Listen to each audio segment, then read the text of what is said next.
A big hello and a warm welcome to all of you amazing and beautiful people out there.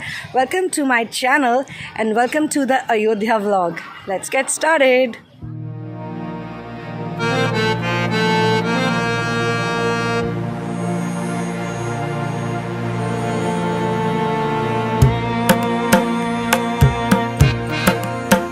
दीदी कैसा लग रहा है? बहुत अच्छा लग रहा है, मजा आ रहा है ना मेरी शादी में। हाँ। चलो आप एंजॉय करो, ठीक है। तो दोस्तों, इससे पिछले वाले व्लॉग में आपने देखा कि हम लोग शॉपिंग करने गए थे अयोध्या और किसी ने हमें डांटा नहीं क्योंकि सब बिजी थे रेडी होने में, और आते के साथ मैं भी फटाफट रेडी हो गई। इस वक्त जो हम तैयारी कर रहे हैं ये हल्दी की तैयारी है, अभी मेहंदी बाद में होनी है शाम को। इतना प्यारा डेकोरेशन, अयोध्या की वाइब्रेशंस, और अब मुझे तो सिर्फ अपनी प्यारी सी क्यूट सी ब्राइड का इंतजार है। So we are ready now for the haldi. Everybody is wearing yellow, orange और similar colours. That's my mom. Mummy इधर आओ, मम्मी एक सेकंड इधर आओ। वैसे आपको ये कहाँ से मिला? ये बहुत सुंदर है। हाँ, हमें भी चाहिए ये। चाहिए तेरे को? हाँ, है आपके पास? ओह माय गॉड, सच्ची में सच्ची। तो जरा सा पीछे चलते हैं और गेट रेडी विद मी करते हैं। दोस्तों, मेरा गेट रेडी विद मी ऐसा नहीं होगा जैसे औरों का होता है, क्योंकि आजकल तो मैं देख रही हूँ सब लोग कपड़े ही उतार रहे हैं दूसरों के सामने। हम यहाँ पे सिंपल सा गेट रेडी विद मी कर रहे हैं जब तक कि हमारी ब्राइड रेडी नहीं हो जाती है।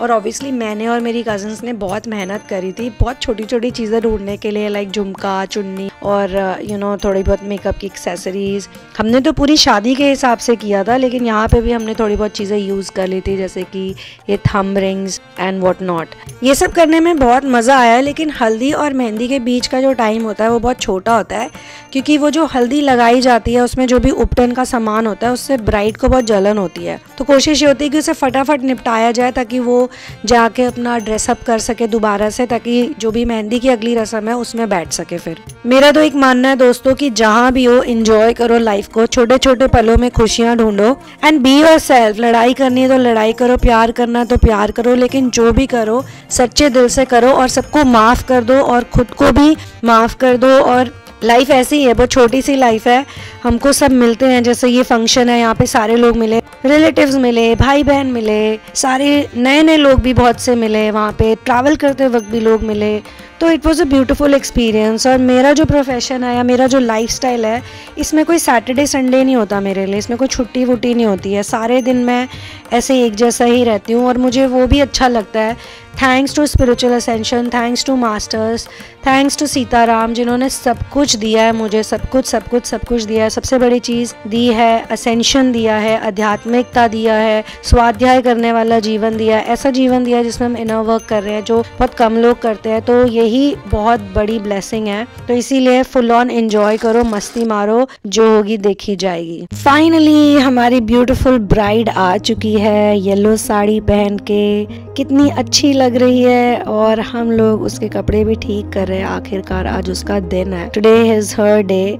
I genuinely like the way she dressed up. और ये जो इसने फ्लावर्स लगाए हैं, जो ये झुमका पहना है, मतलब मैंने ना अपनी सिस्टर को कभी ऐसे इमेजिन ही नहीं किया था। तो उसको इस तरह से देख के ना मुझे एक अलग ही लेवल की फीलिंग आ रही थी। एक्चुअली मैं अपने मम्मी पापा के साथ भी ऐसे ही हूँ। मेरे मम्मी पापा, मेरे भाई बहन सब ना मुझे अपने बच्चे जैसे लगते हैं। इट इज़ वेरी स्ट्रेंज, लेकिन मैं बचपन से ही ऐसी हूँ, जिनसे भी मैं प्यार करती हूँ ना, मैं उनकी माँ बन जाती हूँ। पता नहीं क्यों मेरे अंदर ये माँ वाला फैक्टर बहुत ज़्यादा है। तो ऑब्वियसली मुझे ऐसा लग रहा था कि मेरी खुद की औलाद की शादी हो रही है और वो मेरे सामने रेडी हो रही है। तो मुझे बहुत मज़ा आ रहा था देख के। मैं ऐसे सैड वाली इमोशनल नहीं हो रही थी, मैं इमोशनल हूँ दोस्तों, बट जो ये खुशी के मौके होते हैं, जो ये सेलिब्रेशन के मौके होते हैं ना, इनमें मैं नेगेटिव नहीं होती। क्योंकि अब सारी दुनिया में यही होता है कि कब होगी शादी। खास तौर से लड़कियों को तो बार बार जहाँ भी जाओ सारे रिश्तेदार, सारे रिलेटिव्स बस यही क्वेश्चन पूछते हैं, बेटा शादी कब करोगे, बेटा शादी कब होगी, बच्चे भी तो पैदा करने हैं, ये वो। तो जब किसी की हो रही होती है ना, तब उस टाइम पे जब सब रो रहे होते हैं, तो मैं उन्हें यही बोलती हूँ कि यार आपने तो 1000 बारी बोला था शादी कब होगी कब होगी कब होगी। तो अब जब हो रही है तो रो क्यों रहे हो, जाने दो ना खुशी खुशी। यहाँ पे भी मैं, आप देख सकते हैं, बहुत खुश हूँ और सभी खुश थे एक्चुअली। हमारे घर में ना एक चीज़ मैंने कॉमन देखी है, हमारे घर में जितने भी लोग हैं ना, सब बड़े मस्तीखोर हैं। सबको मस्ती करना अच्छा लगता है, इंजॉय करना अच्छा लगता है, सब देखो ज़रा मेरी मम्मी की स्माइल फ्लैश हो रही है। ये मेरी मॉम है, ये उनकी फ्रेंड्स हैं। तो मेरी फैमिली में ये एक कॉमन फैक्टर है कि जब भी नाच गाना होता है, खाना पीना होता है, पार्टी शार्टी होती है, तो भैया सारे के सारे आ जाते हैं और उस टाइम पे किसी की कोई लड़ाई वड़ाई किसी को याद नहीं रहती है। ये जो मेरी नानी है ना, ये 82 इयर्स की हैं और शादी के टाइम पे इनको बहुत ज़्यादा सिवियर हार्ट प्रॉब्लम्स थी। इनका हार्ट सिर्फ 30 to 40% तक चल रहा था, लेकिन फिर भी शादी में इन्होंने इतना एंजॉय किया, डांस किया, हमारे साथ टाइम स्पेंड किया, हमारे साथ बहुत सारी बातें करी, हमारे साथ दर्शन करने जाएंगी। आने वाले ब्लॉग में आप देखेंगे कि किस तरह से मेरी नानी, ये काफ़ी सीरियस सिचुएशन में थी, हॉस्पिटल में काफ़ी महीनों तक थी। उस टाइम पे ये अनकॉन्शियस स्टेट में थी और किसी ने सोचा भी नहीं था कि नानी शादी अटेंड करेगी और इतना ज़्यादा खुश होंगी, इतना ज़्यादा एक्साइटेड होंगी। तो जो बूढ़े बुजुर्ग होते हैं ना, उनसे भी हम बहुत कुछ सीखते हैं अबाउट रेजिलियंस। और मैं तो यही बोलूँगी कि जैसे जैसे समय बदलता जाता है ना, तो इंसान लाइफ में बहुत से लेसन सीखता है। उनमें से की लेसन्स होते हैं कि जो हमारे अपने लोग होते हैं ना, जो हमारी फैमिली मेम्बर्स होते हैं, हमें हमेशा उनका साथ देना चाहिए। ऐसी बहुत सी बातें हैं जो दोस्तों हमें समय के बाद ही पता चलता है, क्योंकि हमेशा लाइफ में ना लोग आते हैं बाहर के जो गलत फहमियाँ क्रिएट करते हैं, एक दूसरे से हमें लड़वाते हैं, हमें बुरा फील करवाते हैं। लेकिन जब बुरा वक्त टल जाता है और जब हमें भगवान जो सिखाना चाहते हैं हमें समझ में आ जाता है, तो हमें ये रियलाइज़ होता है कि चैरिटी बिगिंस एट होम। सबसे पहले तो हमें उन्हीं लोगों का साथ देना होता है जिनके साथ हम पले बड़े होते हैं। फ्लॉज तो हर जगह है, हर इंसान में, हर फैमिली में। कोई भी फैमिली परफेक्ट नहीं होती है। ऐसे हम साथ साथ है वाली फैमिलीज बहुत मुश्किल से दिखती हैं। इवन उस फैमिली में भी कितनी प्रॉब्लम्स जो उस मूवी में दिखाई थी। और उस मूवी से मुझे याद आता है कि हम साथ साथ है लूजली बेस्ड थी रामायण पे ही। रामायण को तो खैर कोई कॉपी नहीं कर सकता। रामायण हमारा एपिक ग्रंथ है और रामायण एक ऐसा ग्रंथ है जिस ग्रंथ जैसा कोई ग्रंथ है ही नहीं। रामायण से रिलेटेड बहुत सारी बातें मैं आपके साथ शेयर करूंगी आने वाले समय में। अगर ऑब्वियसली सीताराम श्री राम की और सीता मैया की, पूरे राम दरबार की मुझ पे कृपा रही, उनका प्रेम ऐसे ही बना रहा, तो मैं ज़रूर शेयर करना चाहूँगी, क्योंकि मुझे रामायण बहुत इंटरेस्टिंग लगती है। मुझे ऐसा लगता है कि रामायण में आप जितना डीप जा सको, रामायण एक ऐसा ग्रंथ है जिसकी डेप्थ की कोई पता ही नहीं है कितना उसका डेप्थ है। रामायण सतकोटि अपारा, वो इतना डीप जा सकता है। जितना आप पढ़ोगे, जितना आप अध्ययन करोगे, ऐसा लगेगा और आपको पता चलता जाएगा। और इतनी एपिफनीज होती हैं जब हम रामायण को पढ़ते हैं ना, तो उसमें जो चैप्टर्स हैं, जो नरेशंस हैं, जो डायलॉग डिलीवरीज हैं, वो इतनी ब्रिलियंट हैं कि अंदर मन में ऐसा कॉन्फिडेंस जगा देती हैं, इंसान को ऐसा कुछ सिखा देती हैं जो उसने कभी नहीं सीखा होता। और रामायण पढ़ने से हमारी खुद की फैमिली लाइफ भी इम्प्रूव होती है।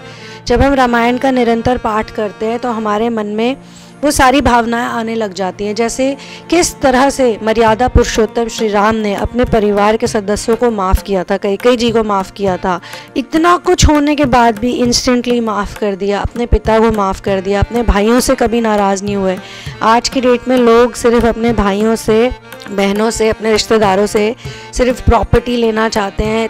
2, 4, 5, 10, 20 इंचों के लिए भी लड़ाइयाँ हो जाती है। फुट और एकड़ तो बहुत दूर की बात है। लेकिन प्रभु श्री राम ने हंसते हंसते अपना पूरा का पूरा राज्य दे दिया था। और फिर जिस को उन्होंने अपना बनाया, फिर वो चाहे विभीषण हो, फिर वो चाहे कोई भी हो, उसको सब कुछ श्री राम जी बड़ी आसानी से हंसते हंसते दे देते थे। यही उनकी महानता का कारण था। और मुझे ये लगता है कि हमारी फैमिलीज़ में भी जो फ्लॉज होते हैं या जो भी नेगेटिव एनर्जी होती है, उसको हम दूर कर सकते हैं। आप भी इसे ट्राई करिएगा अगर आपने अभी तक नहीं किया। मुझे पता है रामायण एक ऐसा एपिक है जिसके बारे में सबको ही पता है, सबने ही स्टोरी पढ़ी है, लेकिन निरंतर पढ़ते रहना, अध्ययन करते रहना और एक संकल्प बना के पढ़ना, ये सब करने से नॉट ओनली हमारे को बहुत पॉजिटिव वाइब्रेशंस मिलती हैं, but at the same time जैसा कि मैंने कहा, हमारी डेली लाइफ पे बहुत इम्पैक्ट पड़ता है। हमारे अंदर patience, resilience, forgiveness, kindness, compassion, ये सब बढ़ जाता है। और सोलर प्लेक्सस चैंट के बारे में तो मैंने हमेशा ही बोला है, जितना जपोगे, जितना इसको प्रैक्टिस करोगे, जितना करोगे, उतना चक्र अलाइनमेंट इम्प्रूव होता जाएगा, आपकी कुंडलिनी शक्ति बहुत ज़्यादा स्ट्रांग हो जाएगी। दोस्तों, शादियां तो मेरे ख़ानदान में बहुत लोगों ने की है, लेकिन इस तरह से मैंने व्लॉग इसलिए नहीं बनाया, कभी पहले बनाए थे व्लॉग भी, लेकिन इस तरह से रज के कभी शेयर नहीं किया, क्योंकि वो अयोध्या में नहीं हुई थी। अयोध्या जाने का सौभाग्य जो हमें प्राप्त हुआ है शादी की वजह से, तो मुझे लगता है कि ये तो कुछ भी नहीं है। बाकी भी अगर आप चाहते हैं अलग अलग तरह की शादियों को देखना तो मैं शेयर करूँगी, लेकिन this will be my special vlog, because Sitaram तो क्या बोलूँ मैं, शब्दों में बयान करना मुश्किल है। जितनी भी तारीफ़ करें कमी है, जितनी भी दुनिया भर की तारीफ़ कमी है, लेकिन सच तो यही है कि ये होगा तभी जब हम करेंगे। सिर्फ मेरे कहने से कुछ नहीं होगा, जो इसे ट्राई करेगा उसी को इस रहस्य के बारे में पता चलेगा, क्योंकि ये एक मिस्टिकल इंटरवेंशन है जो हर किसी को नहीं मिलती, पर जिसे मिल गई ना फिर तो समझ लो वो एक्चुअली में श्री राम सीता का फेवरेट ही है।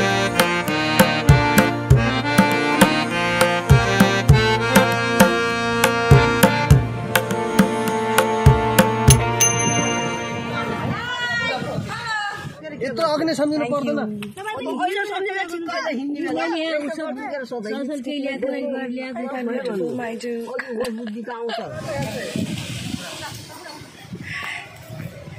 So friends, I am in Ayodhya and we all consider Shri Ram and Sita to be our parents. Literally they are our family members. The whole Ram Darbar, everybody, I'm actually sensing that they're all with us in this beautiful time of celebration.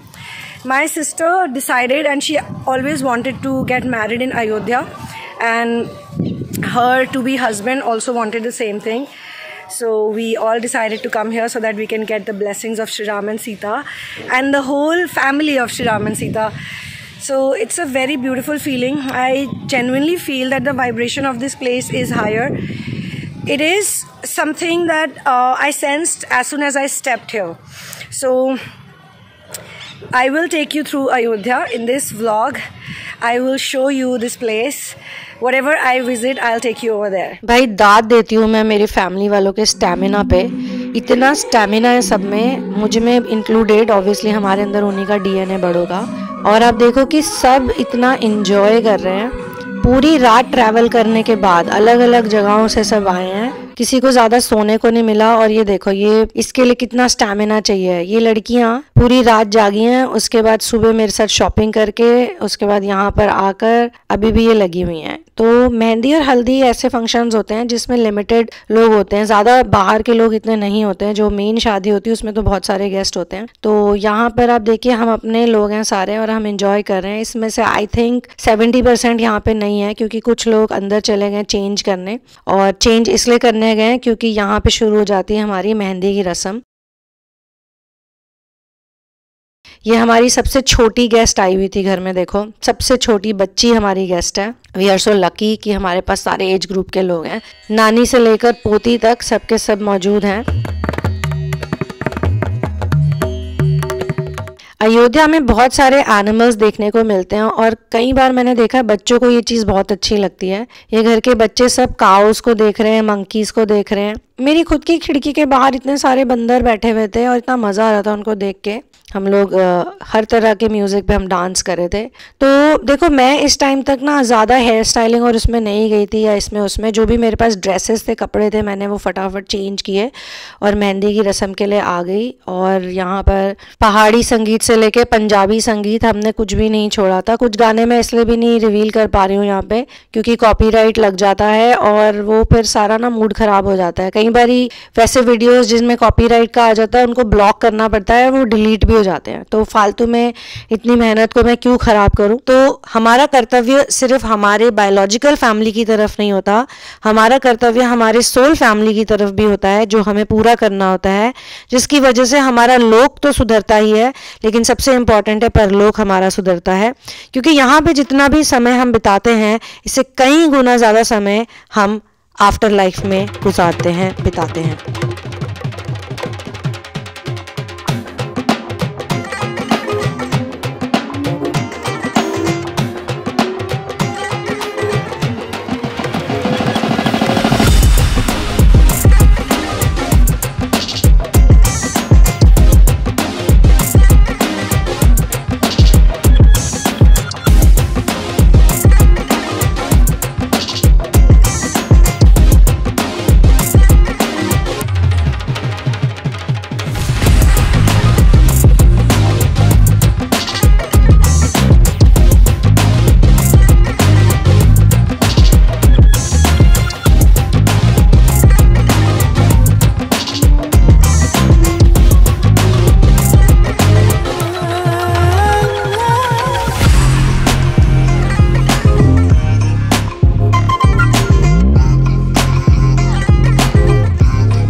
ये जो रस्में हैं, रिवाज हैं, यहाँ पे भी हमारी एक रिस्पॉन्सिबिलिटी दिखती है, क्योंकि कई ऐसे लोग होते हैं जो बहुत फैंसी सेलिब्रेशंस नहीं कर सकते।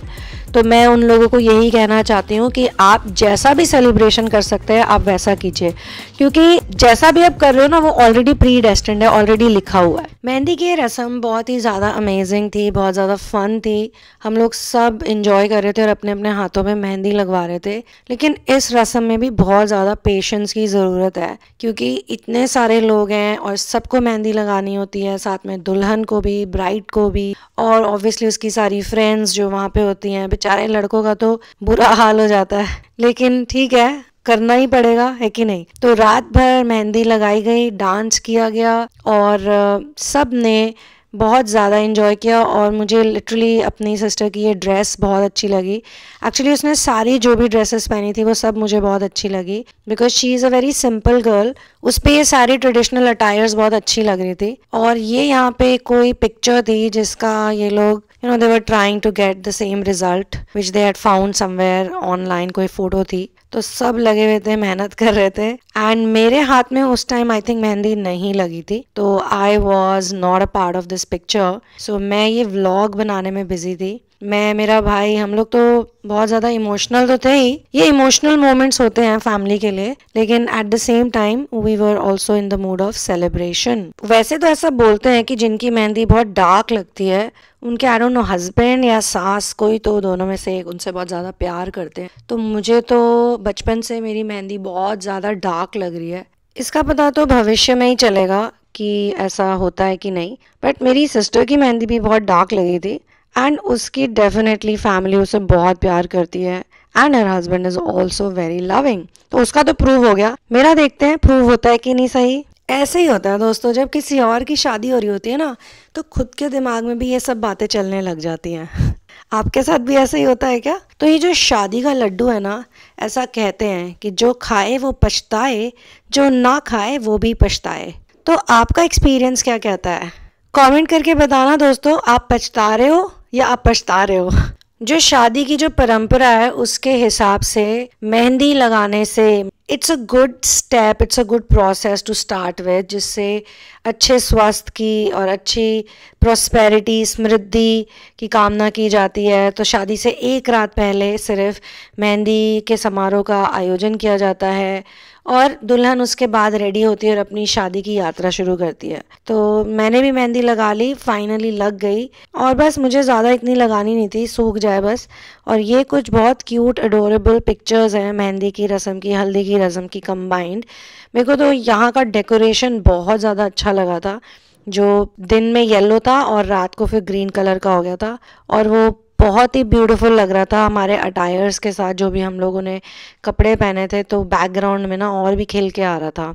और आप देख सकते हैं कितना एंजॉय करे हमारी फैमिली। एक बार भी कोई रुक नहीं रहा है, कोई थक नहीं रहा है, कोई सोने की बात नहीं कर रहा है। इवन जो इतना छोटा बेबी आया उसको भी लेके बार बार मेरी मासी वहीं पे बैठ रही थी।